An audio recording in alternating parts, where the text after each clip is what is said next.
Majo John Madden Juanito. I want to talk about sin. Let's talk about sin. I was brought up to believe in sin. I was raised Roman Catholic. I was told as a youth by the Catholic nuns that we could do something so terrible that God would hate us. God would not only hate us, but would cause us to burn forever in hell as like 7-year-olds. How 5, 6, first grade.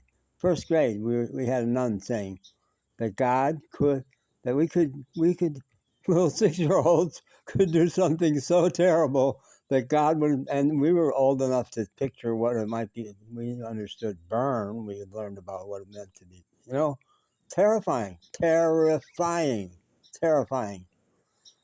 God, I hate that fucking church. I still hate that fucking church. And it's still, for all the ways it's gotten better, it's still basically, as far as I'm concerned, a bad influence.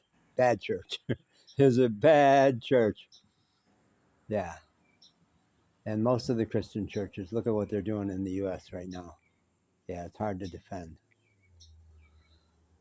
But the whole concept of sin, early in my life, I developed the concept. I remember writing in something I wrote that the joy is to err on both sides, to be sometimes leaning too far this way, sometimes leaning too far this way. If you do that, you'll hit a balance point. It means if you're always erring in the same direction, it means you're rigid. It means you're not risking. You have to risk both sides. And it's only been much more recently, about 7 years ago, that I got influenced by Brene Brown to talk about dialectics. And the one I got from her was open heart and solid boundaries. You need both. And you need to learn when to do which. It was in El Diamante. I remember walking down a road in El Diamante. That was the summer of 23 in central Mexico. That I got really clear that the 10 Commandments suck. Commandments, thou shalt not.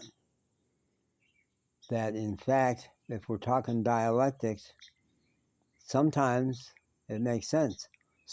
Even before that, I had realized that I got really clear that if I saw someone about to kill my kid, they were about to shoot him or something, and I had a gun and knew how to use it, of course I'd shoot that guy. Of course I would take a human life. Absolutely, no question. So that got me clearer about thou shalt not kill.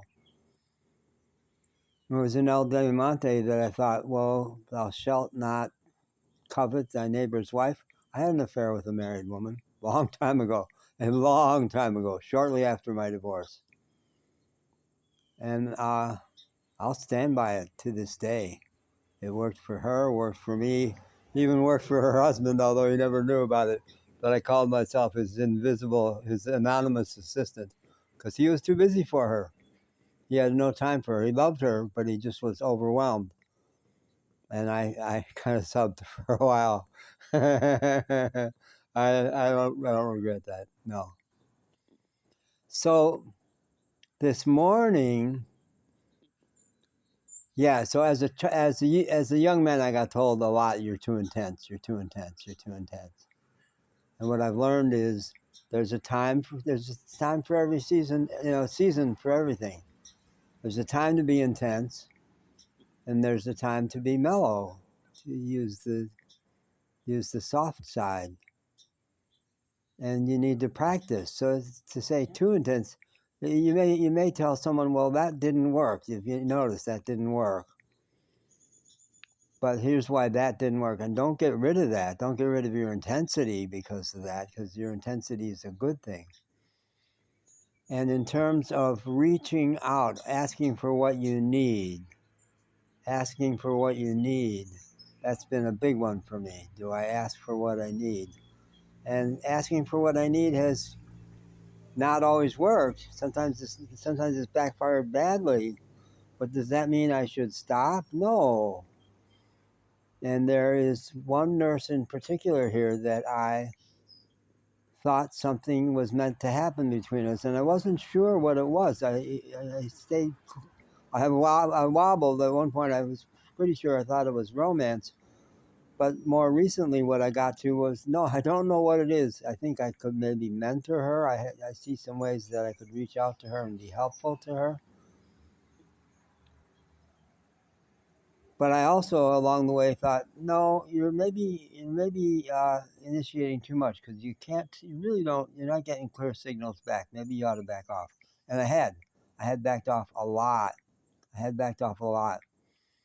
But this morning I got a message that I had crowded her too much and she wasn't comfortable with it. And I'm kind of beyond shame. I don't know that I'm capable of shame anymore. So I didn't go into shame, but I went into, what's this going to do? Is this going to cause ripples through the organization? Am I suddenly going to be not as popular as I've been? I've only got 2 days left here, maybe. And then somewhere in my brain, I started to remember a situation where I had overreacted, where I took it too serious, took a disciplinary action, just assumed more about it than I should have. And I said, no, probably not. No, probably not. Relax. And then I remembered it was 5 years ago. It was up in Appalachia. Marcy O'Day was the chief ranger in Roan Mountain State Park in Tennessee, just across the border. And just to make a long story short, I had gotten a parking warning for parking my car in a picnic area to get it into the shade. So that was how we met. She had to write me a citation for that. Then I got another one, I think, for parking. And then the third one was for letting my dog off leash. And I was glad I did that. I've told the whole story elsewhere, so she had to write me a third citation, and she had warned me, a third one and you're out. So I was out, and I went back anyway. Because I needed to talk to a guy. And I was sitting on the maintenance road where only staff were supposed to be waiting for this guy who worked in maintenance. And Marcy O'Day showed up, and I laughed. I knew she loved me. She and I had amazing conversations about rules and self-expression, freedom. There was a dialectic. But she showed up, and I laughed so hard my baseball cap fell off.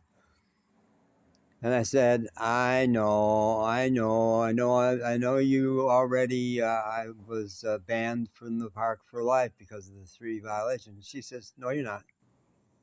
Yeah, you wrote, I saw you write the citation. She said, did you read it? It was still in my pocket. I pulled it out. It was a warning. She hadn't banned me. She couldn't. She loved me. So that's the memory I had this morning was, don't take it. You can infract. You can make a mistake. You can err on the side of too forward, like I did with this nurse. But don't take it too seriously. It's all part of experimenting. You also err on the side of being too shy and not asking for what you need. So you got to do that. The video you shot this morning was all about not chasing nurses. So you were on the right track. The video you made was, no, don't. Take care of yourself. I was saying that. And chill back a little bit. So I already had reoriented myself even before that happened. I knew that I was getting overextended. So if you still are prone to shame or believe in sin, don't watch this video again and go, well, John doesn't. He thinks mistakes are just you miss the mark. And just notice it and do it different next time. Don't be mean to yourself. And I said in a conversation with a bunch of homeless people in a support group a couple weeks ago, I never am mean to myself anymore. That's the difference. I can apologize. I will apologize if I've made a mistake, if I've hurt somebody. But no, I'm never mean to myself anymore. Never call myself names. No, I won't. And I encourage you not to. If you're on the verge of calling yourself a name, come talk to me, and we'll go romp through the the flowers. I don't know. We'll go have a beer, something, have a hug. All right, bye.